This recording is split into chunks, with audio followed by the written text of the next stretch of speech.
त्यांच्या चाहत्यांमध्ये सध्या शोकाकुल वातावरण आपल्याला पाहायला मिळते। त्याचबरोबर संपूर्ण बॉलिवूड नगरी त्यांच्यामध्ये सुद्धा आपल्याला शोकभावना व्यक्त होत असल्याचं दिसतंय। वयाच्या 89व्या वर्षी त्यांनी अखेरचा श्वास घेतलेला आहे। काही दिवसांपूर्वी त्यांना रुग्णालयामध्ये दाखल करण्यात आलेलं होतं, मात्र ते नंतर पुन्हा एकदा प्रकृती स्थिर झाल्यानंतर त्यांना रुग्णालयातून घरी पाठवण्यात आलं होतं। मात्र आता जी माहिती समोर आलेली आहे त्यानुसार धर्मेंद्र यांचं वयाच्या 89व्या वर्षी निधन झालेलं आहे। महेश, धर्मेंद्र यांच्या निधनाचं अधिकृत वृत्त आता आपण झी24 तासवर पाहतोय। नक्कीच बॉलिवूडचा ही मॅन म्हणून ओळख असलेल्या सुपरस्टार हँडसम हग म्हणून ज्यांची ओळख होती अशा धर्मेंद्र यांचा 89व्या वर्षी अखेरचा श्वास त्यांनी घेतलेला आहे।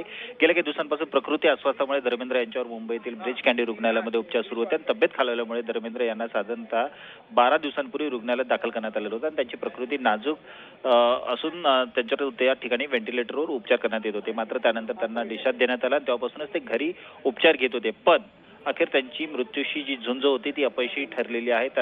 त्यांनी जगाचा कायमचा निरोप घेतलेला आहे। तब्बल 6 दशक सिनेसृष्टीवर राज्य करणारा कोहिनूर हरपल्याने मोठी पोकळी निर्माण झालेली आहे।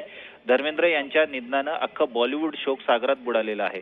एकंदरीत पाहता सर्वसामान्य कुटुंबातून आलेला मुलगा हा हिंदी चित्रपटसृष्टीत जातो काय, तिथल्या इंडस्ट्रीचा हिमॅन म्हणून तो नावारूपास येतो काय, अशी त्यांची ख्याती आहे, अशी त्यांची ओळख आहे।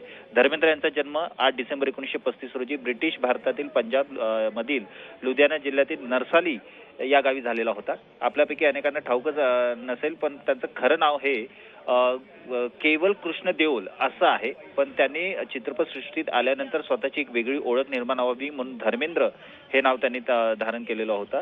त्यांचा जन्म एका सर्वसामान्य पंजाबी जाट कुटुंबात झालेला होता। धर्मेंद्र यांचं वडिलोपार्जित गाव हे लुधियानातील पोकवाल तहसील मधील रायकोट जवळील डांगो हे आहे।